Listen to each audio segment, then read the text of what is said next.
بسم اللہ الرحمن الرحیم۔ انتہائی محترم سامعین اکرام، آئندہ چند نشستوں میں آپ کے سامنے علامہ اقبال کی مشہور و معروف فارسی تصنیف جاوید نامہ کے حوالے سے کچھ گزارشات پیش کروں گا۔ جیسا کہ ہم جانتے ہیں کہ پیام مشرق میں علامہ اقبال نے گوئٹے کا اور اسی طرح زمور عجم میں علامہ اقبال نے شیخ سعد الدین محمود شبستری کی مثنوی گلشن راز کا انتہائی کامیابی کے ساتھ جواب دیا۔ جو ہی اٹلی کے مشہور شاعر دانتے نے اپنی طویل نظم جو بیسیکلی دانتے نے اسلام کے عقیدہ معراج، نظریہ جنت و دوزخ کے مطالعہ کے بعد لکھی تھی، جس کا عنوان تھا ڈائیون کامیڈی، تو علامہ اقبال نے 1929 میں اس کا جواب لکھنا شروع کیا، اور 3 سال کی طویل محنت کے بعد 1932 میں جاوید نامہ کے نام سے کتاب شائع کی۔ بیسیکلی علامہ اقبال کو شروع سے ہی اسرار و حقائق معراج پر کتاب لکھنے کا شوق تھا اور آرزو تھی، مگر دانتے کی اس طویل نظم کے بعد انہوں نے اس کو عملی جامہ پہنایا۔ علامہ اقبال بیسیکلی اس نظم میں اس جو کہ ان کا معراج نامہ کہہ سکتے ہیں یا ان کا آسمانوں کا خیالی سفر کہہ سکتے ہیں، میں تخیل کے پر لگا کر سیر کرتے ہیں، اور وہ مختلف سیاروں پر جاتے ہیں۔ ان کے سفر کا آغاز چاند سے ہوتا ہے، پھر وہ عطارد اور مریخ اور زحل اور مشتری اور اس طرح آگے چلے جاتے ہیں، اور پھر جنت میں، اور پھر اس کے بعد ان کی جو ہے وہ اللہ تعالیٰ کے حضور پیش ہو جاتے ہیں، اور اس کے بعد وہ اپنی اس کتاب کا اختتام نوجوان نسل کے نام دعا سے کرتے ہیں۔ تو بیسیکلی یہ ان کا سارا خیالی تصور ہے، جسے آپ ان کا معراج نامہ کہہ سکتے ہیں، ان کا خیالی تصور کہہ سکتے ہیں۔ لیکن اصل چیز اس پوری کتاب میں انہوں نے مختلف تہذیبوں کا، اس کے علاوہ علم و عقل کا، عشق کا، اور مختلف جو بڑے بڑے لوگ گزرے ہیں ان کی جو تعلیمات گزری ہیں ان کا نچوڑ پیش کر دیا ہے۔ اس کتاب میں ہندوستان کی آزادی کے لیے لڑنے والوں کا بھی ذکر ہے۔ ظاہر ہے کہ اس وقت ہندوستان پہ انگریز قابض تھا، اور علامہ اقبال بھی ایک مجاہد کی حیثیت سے اس آزادی کی جنگ لڑ رہے تھے، اس لیے ان میں ہندوستان کی آزادی کا بھی ذکر ہے۔ اور اس کے علاوہ کشمیر کی اس وقت بھی بڑی خراب صورتحال تھی، اور وہ سکھوں کے قبضے میں تھا، اور وہ اس وقت بیسیکلی ہری سنگھ کے قبضے میں تھا، تو اس کا بھی ذکر ہے۔ اور اس میں کشمیر کی زبوں حالی کا اور کشمیر کے خوبصورت خطے کا انہوں نے انتہائی خوبصورتی سے نقشہ کھینچا ہے۔ اس لیے علامہ اقبال کی یہ تصنیف نہایت عمدہ تصنیف ہے، اور ایک انتہائی بلند اور مربوط تصنیف ہے۔ ویسے تو علامہ اقبال کی جتنی بھی تصانیف ہیں نقوش دوام کا حکم رکھتی ہیں، اس میں کوئی شک نہیں کہ خواہ وہ پیام مشرق ہو، خواہ وہ زبور عجم ہو، خواہ وہ اقبال کی شروع کی نظمیں ہوں بانگ درا کے نام سے، یا بال جبریل ہو، لیکن جاوید نامہ فارسی میں بلکہ ان کی تمام تصانیف میں انتہائی ممتاز تصنیف تصور کی جاتی ہے۔ اس تصنیف کے حوالے سے علامہ اقبال خود فرماتے ہیں کہ اس تصنیف کو لکھنے کے بعد میرے دل و دماغ کی ساری صلاحیتیں نچڑ کر رہ گئیں۔ یہ بیسیکلی اس کتاب کو انہوں نے ایک افلاکی ڈرامے کے طور کے اوپر لکھا ہے، اور اس افلاکی ڈرامے کو لکھنے سے علامہ اقبال نے اس نہج پر لکھی جانے والی جتنی بھی اس وقت کتابیں مارکیٹ میں دستیاب تھیں ان کا گہری نظر سے مطالعہ کیا۔ اس کے علاوہ انہوں نے نبی علیہ الصلوۃ والسلام کے حوالے سے جتنی بھی معراج سے متعلق حدیث تھیں ان کا بھی مطالعہ کیا۔ اس کے بعد انہوں نے یہ کتاب لکھنی شروع کی۔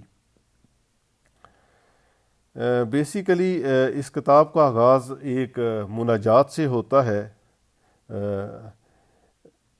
لیکن اصل جو مطالب ہیں اس وقت آتے ہیں جب علامہ اقبال، جسے وہ اس کتاب میں اپنے آپ کو زندہ رود کے نام سے پیش کرتے ہیں، جب وہ شام کے وقت دریا کے کنارے مولانا روم کے مختلف اشعار گنگنا رہے ہوتے ہیں اور ان کی ایک خوبصورت غزل پڑھ رہے ہوتے ہیں، تو وہاں اچانک پہاڑوں کے پیچھے سے رومی کی روح وہاں حاضر ہو جاتی ہے۔ علامہ اقبال اس کو دیکھ کر حیران رہ جاتے ہیں اور ان سے مختلف قسم کے سوالات پوچھنا شروع کر دیتے ہیں، جس میں ایک سوال یہ بھی ہے کہ انسان کی روح زمینوں اور زمان و مکان سے باہر کس طرح جاتی ہے۔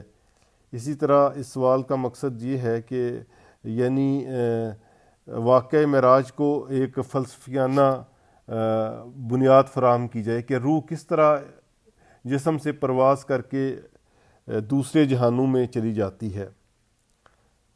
بعد میں زمان و مکان کی روح آتی ہے، جسے شاعر نے ایک 2 چہرے والے فرشتے کے طور پر پیش کیا ہے۔ اس کا ایک چہرہ تاریک ہوتا ہے اور بے حس ہوتا ہے، دوسرا روشن اور بیدار۔ روح زمان و مکان جو ہوتی ہے وہ شاعر پر ایک بہت ہی مختلف قسم کا اثر ڈالتی ہے اور اسے عالم بالا میں لے جاتی ہے۔ علامہ اقبال رومی کی روح کے ساتھ اب عالم بالا کا سفر شروع کر دیتے ہیں۔ جو ہی وہ سفر کرتے ہیں، سب سے پہلے وہ چاند پہ جاتے ہیں، چاند کے پہاڑوں کے اوپر، چاند کے کوہستانوں کے اوپر، اور وہاں وہ اترتے ہیں اور دیکھتے ہیں کہ یہ تو ایک بہت ہی مختلف قسم کا جہان ہے، اور ان کی پرواز اس طرح آگے جاری رہتی ہے۔ یہاں پر وہ ستاروں کا ایک انتہائی دل فریب نغمہ سنتے ہیں، جو بیسیکلی ان کو خوش آمدید کہتا ہے، جس سے فضا پار گزرنے کی جرأت اور ہمت دکھائی دیتی ہے۔ چاند پر زندہ رود یعنی اقبال اور رومی کچھ وقت گزارتے ہیں اور اس فلک کے اندر یعنی چاند کے اندر مختلف غاروں میں جاتے ہیں، دیکھتے ہیں کہ وہاں کیا ہے۔ یہ ایک انتہائی تاریک غار کے اندر وہ جب جاتے ہیں تو ان کی ملاقات اچانک وہاں ایک مشہور ہندی صوفی، جسے عارف بھی کہہ سکتے ہیں، وشوامتر سے ہوتی ہے، جسے زندہ رود جہان دوست کے نام سے پیش کرتے ہیں۔ وشوامتر وہاں بیٹھا غار کے اندر، جہاں ہر طرف گپ اندھیرا ہے، وہاں سوچ و بچار میں غرق ہے، اور اس کے سر کے اوپر ایک سفید سانپ جو ہے وہ کنڈلی مارے بیٹھا ہوا ہے۔ وشوامتر رومی کو پہچان دیتا ہے اور پوچھتا ہے کہ تمہارا یہ دوسرا ساتھی کون ہے۔ اس پر رومی اپنے رفیق کا مختصر تعارف کرواتے ہیں۔ اس پر وشوامتر جو ہے وہ زندہ رود سے کچھ سوال کرتا ہے۔ بیسیکلی وہ زندہ رود کو آزمانا چاہتا ہے۔ تو وہ ایک سوال یہ کرتا ہے کہ انسان کو خدا کے مقابلے میں کس بات کی برتری حاصل ہے۔ تو اس کے جواب میں زندہ رود یعنی اقبال جواب دیتے ہیں کہ علم موت میں ہے۔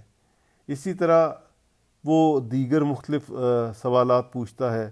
جب شاعر اس کے تمام سوالوں کے جواب انتہائی سیٹسفیکٹری، تسلی بخش دے دیتا ہے، تو وہ خود بعض حقائق سے پردہ اٹھاتا ہے۔ وہ بھی انتہائی دلچسپ مکالمہ ہے، جو میں بعد میں تفصیل کے ساتھ آپ کے سامنے پیش کروں گا۔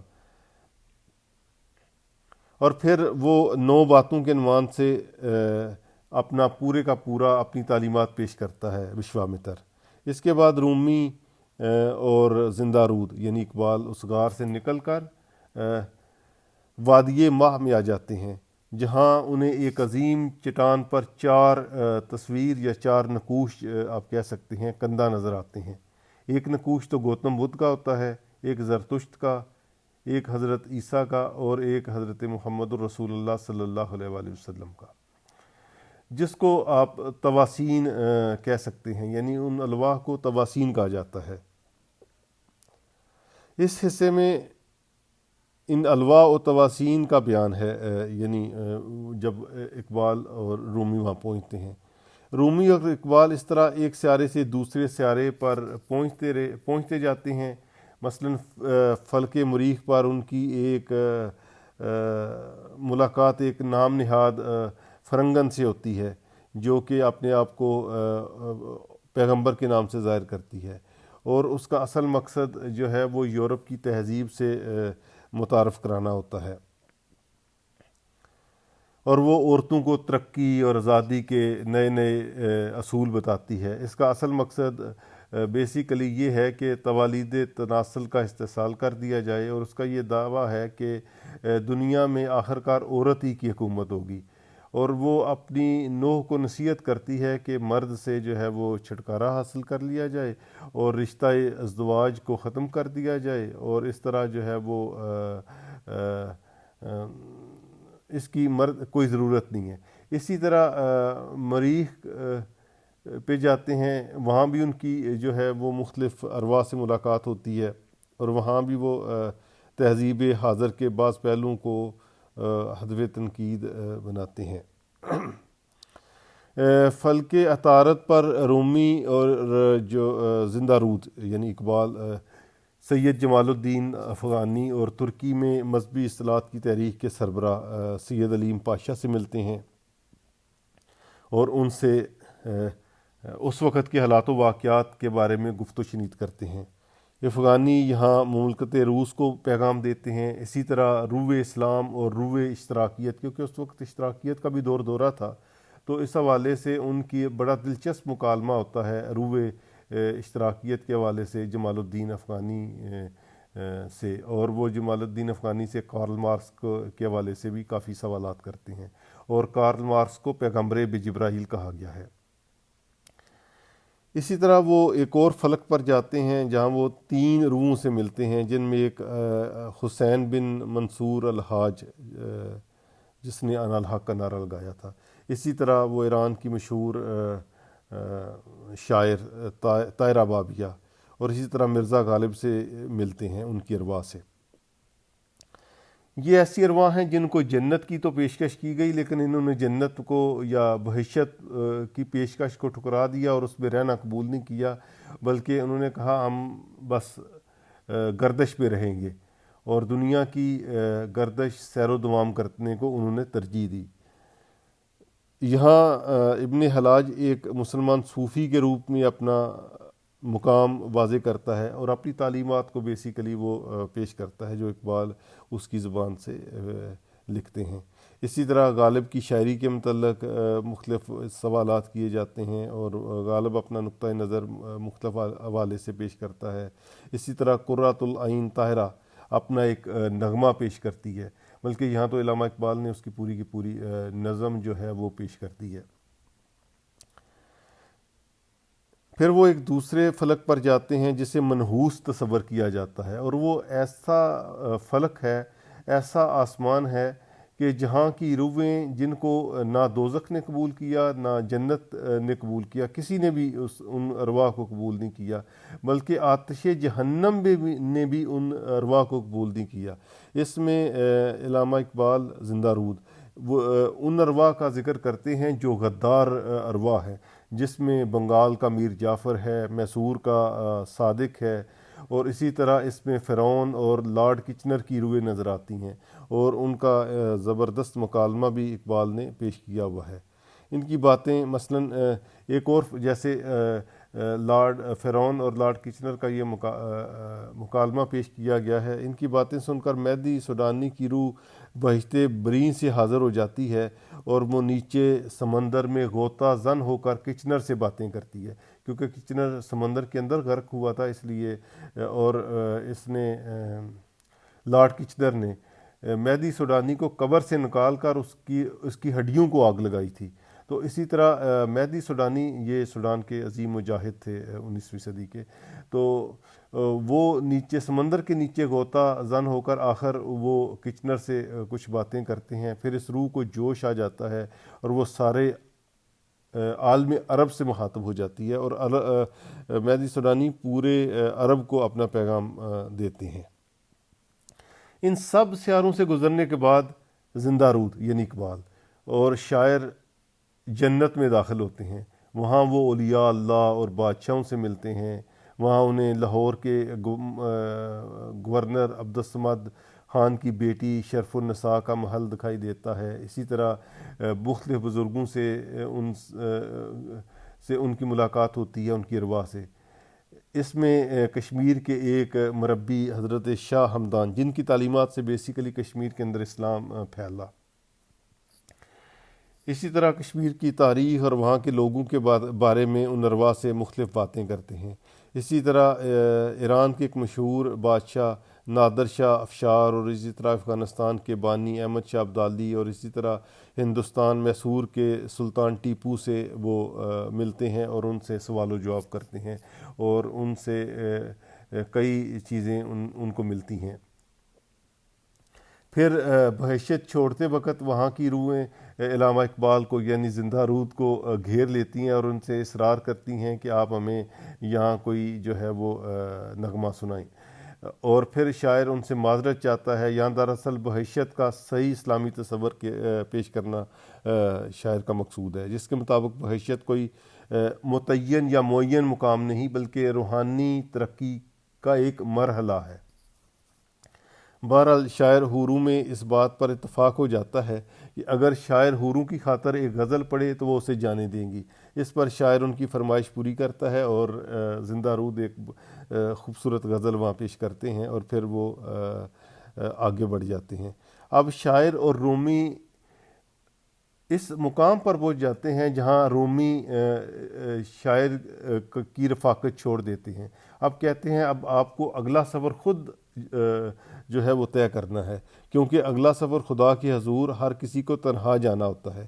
شاعر وہاں کی صفت جمال و تجلی اس کا ذکر کرتے ہیں، مختلف سوالات کرتے ہیں، اپنی قوم کی تقدیر بے حجاب دیکھنا چاہتے ہیں جو ان کو دکھا دی جاتی ہے، اور وہاں اللہ تعالیٰ اور اس کے بعد کتاب روح ارضی کے ایک نغمے کے ساتھ وہ اس کا اختتام ہو جاتا ہے۔ اور آخر میں شاعر اپنے بیٹے سے خطاب کرتے ہیں جو در حقیقت ان کا آنے والی نسل کے نام خطاب ہے۔ تو اس طرح یہ جو نظم ہے یہ پوری کی پوری، جسے آپ پوری کتاب کہہ سکتے ہیں، یہ انتہائی مربوط ہے، یہ اس کا اختتام ہو جاتا ہے۔ تو اب اگلی نشست میں آپ کے سامنے مناجات سے اس کا شروع کروں گا کہ علامہ اقبال نے اس کتاب کا آغاز مناجات سے کیا ہے۔ انشاءاللہ اگلی نشست میں ہم علامہ اقبال کی وہ مشہور مناجات پڑھیں گے۔ میں آپ کا اس کا اردو ترجمہ آپ کے سامنے پیش کروں گا، اور اس طرح ہم آگے بڑھتے جائیں گے اور مختلف جو افلاک کا علامہ اقبال نے سفر کیا، یعنی ان کا خیالی آسمانی سفر نامہ، اس کو پیش کریں گے۔ بہت شکریہ۔